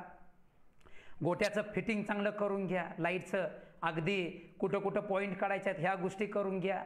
मिल्किंग मशीन, अहो धंदा एवढा सोपा झाला.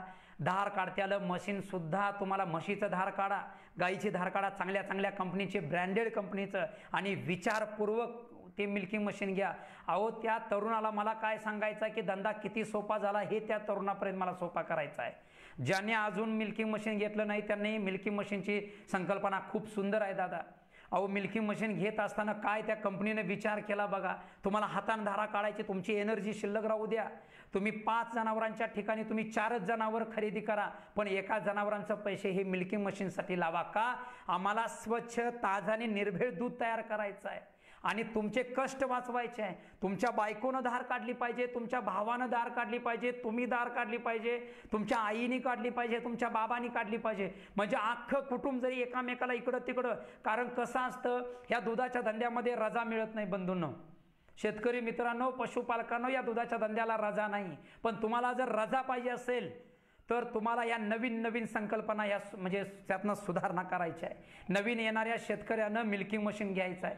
म्हशीची धार काढायला खूप सोपं आहे मशीन.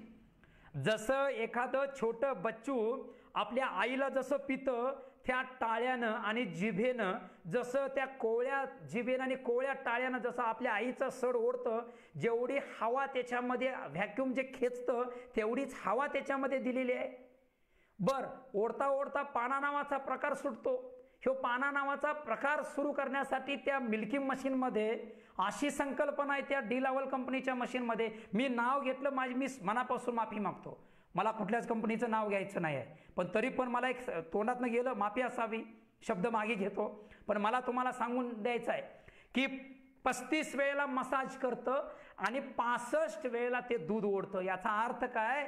दर सेकंदाला, प्रति सेकंदाला एकदा श्वास घेतो, सोडतं, म्हणजे ठोका पडतो त्याचा, म्हणजे ते धार काढतो. 60 वेळेला ओढतं आणि ते 35 वेळेला मसाज करतं. इतक्या सुंदर संकल्पना प्रत्येक मिल्किंग मशीनवाल्याने केलेला आहे. सांगायचं तात्पर्य एवढं आहे की 5 गाईवाल्याला सुद्धा मिल्किंग मशीन घेतलं तरी चालतं. 10 म्हशीवाल्याला जरी घेतलं तरी चालतं, 50 जनावरांच्या गोठ्यामध्ये जर तुम्हाला करायचं असेल तरी सुद्धा मिल्किंग मशीन चालतं. पण मिल्किंग मशीननं सुरुवात करा जर तुम्ही उच्च शिक्षित असाल, चांगल्या जॉबवरती असाल आणि तुम्हाला तिकडं जायचं नाही, तुम्हाला तो व्यवसाय म्हणून तुम्हाला तिकडे बघायचा आहे, यासाठी ह्या संकल्पना तुम्हाला स्वीकाराव्या लागणार आहेत. आता राहिला विषय कुठला, वैरणीबद्दल आणखीन थोडं तुम्हाला बोलायचं आहे. अहो मंडळी, मूर घास ही संकल्पना अतिशय जबरदस्त आहे. तुम्हाला रोज उठून त्या शेतात वैरणला जायची गरज नाही. तुम्ही एकदा जर मका 18 टनाचा जर मका केला, 1 रुपयामध्ये तयार झालेला जर मका केला, तो फुलोऱ्यावरती जर आला, त्याच्यामध्ये त्या मक्याच्या त्या कणसामध्ये दाणं भरलं, त्याच्यामध्ये दूध भरलं आणि तो मका जर कापून त्यातला मॉइश्चर, त्यातलं पाण्याचं प्रमाण जर 60-65% जर आणले, शुष्क पदार्थांची जर त्याच्यामध्ये वाढ ठेवली, तर तुमच्या माहितीसाठी सांगतो, दुसऱ्या दिवशी तो चारा भरून आणून कुट्टी करायचा. सायलो पीठ बांधा, तुम्ही 10 बाय 10चं बांधा, काही अडचण नाही. 50 किलोचं भरून ठेवा, काही अडचण नाही. 1 टनाची बॅग भरा तरी काही अडचण नाही. म्हणजे त्याच्यात ते कल्चर वापरावंच का? वापरलं तर चालतं, नाही वापरलं तरी चालतं. मिनरल मिक्सचर वापरलं चालतं, नाही वापरलं तरी चालतं. गुळाचं पाणी अजिबात वापरू नका. वापरायचं मीठ तरी वापरू नका. वापरायचं असं तर चवीपुरतं मीठ वापरा. पण तुमच्या स्वतःच्या शेतामध्ये तयार असणारा मका जर सायलेज बॅगेमध्ये जर भरून ठेवला आणि त्याला 40-45 दिवस जर त्याला मुहूर्त घातलं तर उत्कृष्ट लोणचं तयार होतं. खूप साधी संकल्पना आहे, जबरदस्त. बॅगा बाजारात उपलब्ध आहेत. 1-1 टनाच्या बॅगा आणायच्या. घरात 4-5 माणसं असतात. आदल्या दिवशी एक ट्रॉलीवर, मी म्हणतो 10 गुंठच पाडायचं वैरण. 1 एकर वैरण 8 दिवस लागू द्या मुरघास करायला. रोज 2 बॅगा, 3 दिवसातनं 4 बॅगा. टप्प्याटप्प्यानं तुमच्या ताकदीनुसार, तुमच्या कामाच्या नियोजनानुसार ते तुम्ही करत चला. सांगायचं तात्पर्य एवढं आहे की विदर्भ मराठवाड्यामध्ये पाऊस पडत नाही म्हणून रडत बसल्याशिवाय, कोकणातल्या माणसांनी अति पाऊस पडतो म्हणून रडत बसल्यापेक्षा, पश्चिम महाराष्ट्रातल्या माणसांमध्ये नुसती हत्ती गवतच घालण्यापेक्षा, ऊसाचं वाडं ऊस घालण्यापेक्षा पौष्टिक वैरणी तयार करून ह्या जर वर्षभर जर तुम्ही त्या जनावरांच्या खाद्यामध्ये, वैरणीमध्ये जर वाढवल्या किंवा जर त्याला खाऊ घातलं तर पशुखाद्यावरचा खर्च कमी होतो. ह्याचं अनुकरण कुणी केलं असेल? हे पंजाब आणि हरियाणा या चांगल्या चांगल्या प्रगत राज्यांनी केलंय. आम्ही प्रगत राज्य म्हणतो, राष्ट्र नाही म्हणत, प्रगत राज्य म्हणतो. ह्या पशुपालकांनी 20-25 जनावरांच्या गोट्यापासून ते 500-1000 गोट्यापर्यंत ह्या संकल्पना राबवल्यात. म्हणून आज ते भारतावर राज्य करायला लागलेत. अख्ख्या भारताला म्हशी आणि गायी पोच करायला लागलेत, तरी तिथल्या गायी म्हशी संपणार. आणि सगळ्या या भारतातला 1 नंबरचं राज्य कुठलं विकत घेणार असेल तर ते तुमचं आणि आमचं लाडकं महाराष्ट्र. आम्ही सगळे त्यांच्या जीवावरती, त्यांच्या जनावरांच्या पैदाशीवरती आम्ही जगलेली माणसं आहे. कारण आमच्याकडं पैदाशीसाठी लक्ष दिलं जात नाही. फक्त नावं ठेवली जातात. हरियाणाला जाऊ नकोस, पंजाबला जाऊ नकोस, पाहुण्याचं आमचं भय्य पळून गेलं, आमचा गोठा विकून टाकला, म्हशी गाप जात नाहीत, गाई गाप जात नाहीत. अहो या कधीतरी आणि आमच्या गोठ्यावर बघा. मी हरियाणाच्या 70-75 म्हशी माझ्याकडे गोठ्या आहेत, म्हणजे गोठ्यात आहेत माझ्या. आता जवळजवळ सांगायचं झालं 68-70-75 म्हशीमधल्या आता 61 म्हशी गाव आहेत. म्हैस व्याल्यानंतर आम्ही 1 महिन्यानंतर माज दाखवला, लगेच आम्ही पहिल्या माजाला ती जनावर भरवून टाकली. सगळा गोठा आमचा गाभण आहे. मंडळी, सांगायचं तात्पर्य काय की दुधाचा धंदा करत असताना या वैरणीच्या व्यवस्थापनामधल्या, ह्या खाद्याच्या व्यवस्थापनामधल्या जर गोष्टी केल्या तर खूप चांगली प्रगती आमची तुमची होऊ शकते. हे मला ह्यातनं तुमच्या समोर मांडायचं आहे.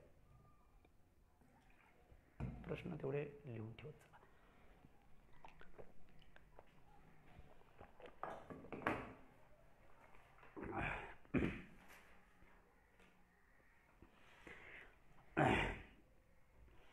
आता विषय घ्यायचा जनावरांच्या निवडीबद्दल. जनावरांची जात निवडत असताना तुम्हा सगळ्यांना माझी एक विनंती आहे. गोठ्यामध्ये जनावर निवडायचं आहे. तुमची पहिल्यांदा गोठ्याची उभारणी केली का बघा. जनावरांच्या पायामध्ये कॉन्क्रीटचा गोठा केलाय का बघा. गव्हाणी व्यवस्थित बांधलेत का बघा. पाण्याचं नियोजन, सिंट्याची टॉकी अजिबात चालणार नाही, हौद पाण्याचा बांधलाय का बघा. कुट्टी मशीन तुम्ही आणलाय का बघा. मिल्किंग मशीन आणले का बघा. शेतात लावलेली वैरण कापायच्या स्टेजला आहे काय बघा. एका जनावराला वर्षाला किती वैरण लागते हा हिशोब तुम्हाला सांगायला झालं तर 20 गुणिले 365, 20 किलो गुणिले 365 म्हणजे जवळजवळ 9 टन वैरण लागते एका जनावराला, हिरवी वैरण. आणि वाळलेली वैरण तुम्हाला जर सांगायला झालं तर दिवसाला 6 किलो गुणिले 365 दिवस उत्तर येतं 2 टन. एका जनावराला 2 टन वाळलेली वैरण तुम्हाला उभी करावी लागणार आहे किंवा स्टोरेज करायलाच पाहिजे. तरच तुम्ही हरियाणा, पंजाब किंवा लोणी मार्केटला तुम्ही गायी विकत आणायला जायचं आहे. तुमची वैरण 8 दिवसामध्ये कापायला येणार आहे. त्याच वेळेला गायी बघायला बाहेर पडणे. नाहीतर गायी विनाकारण त्या आणायच्या आणि दुसऱ्याच्या ऊसाची वैरण म्हणून तुम्ही वापरत असाल तर दुधाचा धंदा 100% फेल आहे. वैरणीशिवाय गोठा टिकणार नाही. व्यवस्थापनाशिवाय गोठा, गायी, म्हशी टिकणार नाहीत. पौष्टिक वैरण जर तुम्हाला तयार करायची असेल तर चांगल्या चांगल्या ब्रँडेड वैरणी तयार करा, मग गायी आणि म्हशी आणायचं आहे. आता गाय निवडायची काय म्हैस निवडायची हे बघा. मी कुठल्याही दूध संघाबद्दल बोलणार नाही, कुठल्याही संस्थेबद्दल बोलणार नाही, मी कुठल्याही राजकीय व्यक्तीबरोबर बोलणार अजिबात नाही. मला गरज सुद्धा नाही ते कोणाला बोलायचे, कोणाच्या भावना दुखवायच्या नाहीत. मला फक्त माझा शेतकरी उद्योजक झाला पाहिजे ह्या तळमळीनं मी तुम्हाला सांगतो.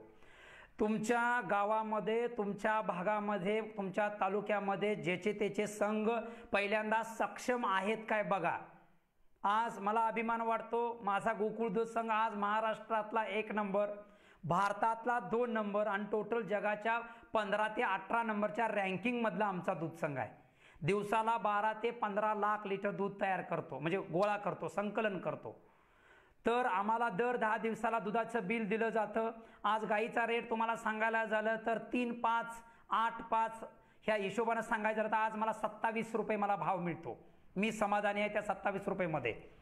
बोनस आम्हाला 1 रुपये 20 पैसे, 1 रुपये 25 पैसे दिला जातो.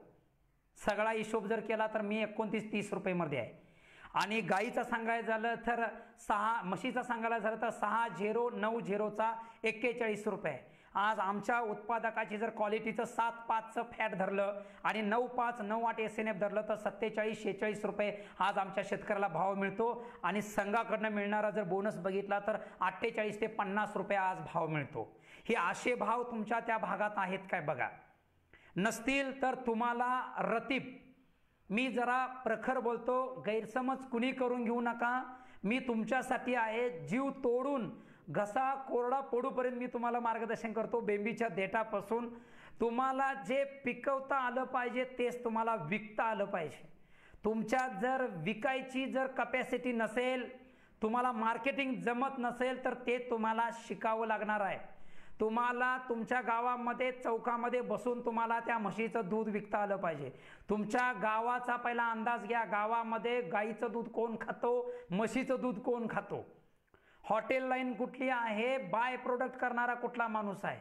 विदर्भ, मराठवाड्यामध्ये तुम्ही बघा तुमच्यामध्ये गाईवाला कोण आणि म्हशीवाला कोण कोण आहेत बघा. कुणाचं दूध कुठं खपतं ते पण बघा तुम्ही. आणि सगळ्यात महत्त्वाचा विषय काय, जे विकतं तेच खपवायच्या नादाला लागा. विनाकारण गाई तर गाईच करू नका, म्हशी तर म्हशीच करू नका. दोन्हीही धंदा परवडणारे जनावर आहेत. गाईनं 10 लिटर दूध दिलं काय, म्हशीनं 5 लिटर दूध दिलं काय. गाईनं 25 रुपयाचा भाव काय, म्हशीला 55 रुपयाचा भाव काय. गाईची लाखाच्या पट्टीत किंमत आहे, म्हशीची सुद्धा लाखाच्या पट्टीत आहे. आता राहिला विषय काय, प्रतिकारशक्ती. म्हशीची प्रतिकारशक्ती चांगली आहे, गाईची रोग प्रतिकारशक्ती थोडीशी कमी आहे. म्हणजे काय गाई पाळायचं नाही असं नाही, फक्त गुण वैशिष्ट्य मी तुम्हाला पुढे समोर मांडायला लागलोय. बरं, गाईचं दूध कुणाला विकणार तुम्ही, डेअरीवाला, संघवाला. म्हशीचं दूध तुम्हाला कोण विकणार, बाय प्रोडक्टवाला येणार, शेजापाजारी येणार, बँकेत काम करणारा लिटर दूध द्या म्हणून येणार, प्राध्यापक येणार, माध्यमिक शिक्षक येणार, प्राथमिक शिक्षक येणार, वकील येणार, कॉलनीतलं तुमचं दूध विकणार. म्हणजे तुम्हाला विकता आलं पाहिजे त्याच्यावर निवड करा तुम्ही.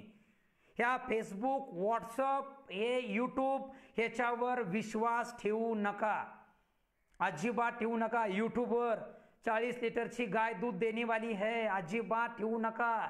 तुम्ही पहिला तुम्हाला काय विकायचं हे पहिला डोक्यात ठेवा. तुमचं टार्गेट आहे की मला दूध व्यावसायिक व्हायचं आहे, मला 25 रुपयाचे 40 रुपये करायचे आहेत, मला 50 रुपयाचे 70 रुपये 80 रुपये करायचे आहेत आणि हे पहिल्यांदा तुम्हाला जमलं तर त्या हरियाणा आणि पंजाबला तुम्ही जायचं आहे. कारण तुम्हाला पहिल्यांदा विकता आलं पाहिजे. नुसती तुमच्या मनाची तयारी झाली, माझ्या वडिलांनी हा व्यवसाय केलाय, मी माझ्या अगोदर करत होतो, आता असा संदर्भ, आता ती वेळ नाही मंडळी. 2020ला मी तुम्हाला सांगतो, आज 10 तारीख आहे. या 10 तारखेला मी तुम्हाला सांगत आहे की तुमच्या गावामध्ये, तुमच्या तालुक्यामध्ये, तुमच्या जिल्ह्यामध्ये, तुमच्या आजूबाजूच्या त्या भागामध्ये, कार्यक्षेत्रामध्ये जे काय दूध विकतं, जे विकत घेणारी जी कॉलनी असेल, जो शहराचा भाग असेल, गावरान भाग असेल, गावं असतील, तेच तुम्हाला पाळायचं आहे, तेच तुम्हाला विकायचं आहे. उलट करू नका. दोन्हीही व्यवसाय परवडतात. गाई पण करा, म्हशी पण करा. फक्त 1-2 वीक पॉइंट आहेत म्हशीमध्ये आणि गाईमध्ये. एक, म्हशीला बछडं चालत, म्हणजे गाईला बछडं चालत नाही. गाईचं वासरू गाई जवळ ठेवलं तरी म्हणजे काय अडचण नाही, त्याला देतं दूध, ते मिल्की मशीन देतं. म्हशीला मात्र म्हशीचं बछडं म्हशी जवळच असावं लागतं. हा एक वीक पॉइंट आहे त्या दुधाच्या धंद्यामध्ये. फार सेन्सिटिव्ह प्राणी आहे तो म्हैस हा. म्हणजे मानसिकदृष्ट्या तो सर्किट नावाचा प्राणी आहे.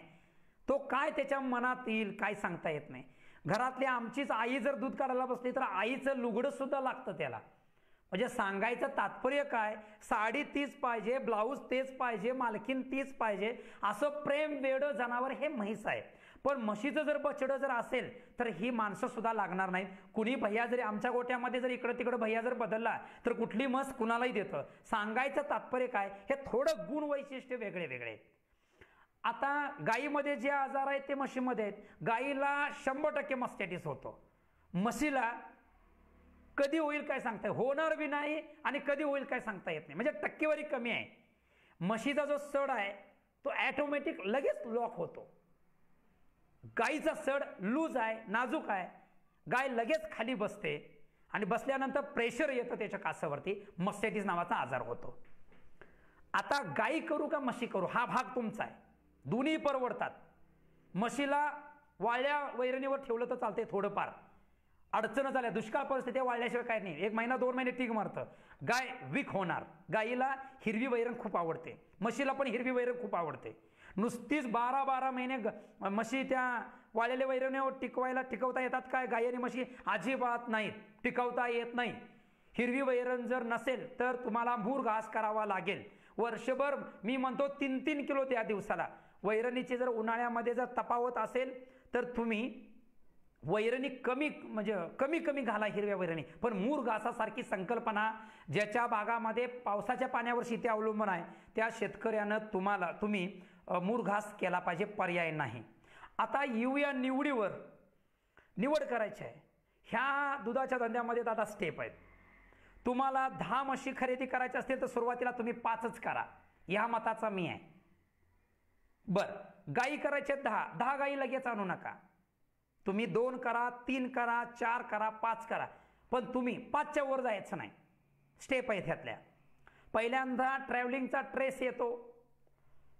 ट्रॅव्हलिंगमध्ये आल्यानंतर 100 किलोमीटर, 200 किलोमीटर, 400 किलोमीटर, त्या पंजाब हरियाणा जवळ नाही महाराष्ट्रापासून, ते जवळजवळ 1800 किलोमीटर अंतर आहे. ते 1800 किलोमीटर एका गाय जर टेम्पोमध्ये ट्रकामध्ये जर भरली तर 500 किलो 700 किलोची गाय किंवा म्हैस ज्या वेळेला स्वतःचा बॅलेन्स सांभाळते त्यावेळेला तिची एनर्जी इतकी लॉस होते, त्या गाडीचं स्पीडनं सुद्धा जनावर त्याची बीपी सुद्धा वाढते. आता हे म्हणजे बोलणं योग्य नाही, खूप स्ट्रेसमध्ये जनावर असतं. रात्रभर 12-12 तास जनावर 14 तास उभं राहतं. एखाद्या वेळेस जर ॲक्सिडेंट झाला तर गाडी 14 तास काठीनं वरनं मारत असतात, जनावराला खाली बसू देत नसतात. म्हणजे इथं सुद्धा जनावर स्ट्रेसमध्ये येतं दादा. ह्या सुद्धा गोष्टी प्रामुख्यानं आम्हाला बघायला पाहिजेत. एक स्टेप जास्त झाली तर चालेल, पण टप्प्याटप्प्यानं जनावर ती वाहतुकीसाठी त्याला बघायचं आहे. बरं, निवडत असताना गाई किंवा म्हशी ह्या पहिल्या, दुसऱ्या किंवा तिसऱ्या वेताच्याच निवडायच्या, 4थ्या वेताची नको. आणि शक्यतो पहिल्या वेताची गाय निवडू नका. म्हैस चालेल पण गाय पहिल्या वेताची निवडू नका. आता तुम्ही म्हणणार हे तुमच्या विरोधात बोलायला लागलो, 100% नाही. कदाचित जनावर तुमच्या त्या पशुपालकांना जे तयार करतो, जी हिरकणी तयार करतो त्यानं जर अतिशय सुंदर व्यवस्थापन जर केलेलं असेल, मी काय म्हणतो बघा, सुंदर व्यवस्थापन जर त्या शेतकऱ्यानं जर तयार केलेलं असेल तर ती कालवड 11 ते 12 महिन्यामध्ये माझ्यावर येते. 300 किलो 350 किलोचं वजन होतं त्याला, 250 ते 300 किलोच्या जनावर वजनानं होतं. त्याला जर इम्पोर्टेड सिमेंट जर त्याला भरवलं तर 22 महिन्यामध्ये तिची ज्यावेळेला डिलिव्हरी होते त्यावेळेला जर ट्रॅव्हलिंगमध्ये जर अबॉर्शन झालं किंवा इथं आणल्यानंतर जर नर वासरू जर जन्माला आलं तर त्या योनी मार्गातनं ते वासरू पास होत नाही, नक्की पास होत नाही. आणि त्यांनी काय भरवलंय हे महाराष्ट्रातल्या सर्वसामान्य शेतकऱ्याला काही माहिती नाही. त्यानं कोणतरी शाना माणूस नेलेला असतो, त्या शाना माणसानं त्या खरेदी केलेल्या असतात. पण इकडं आल्यानंतर योनी मार्गातनं ते वासरू सहजासहजी पास होत नाहीत.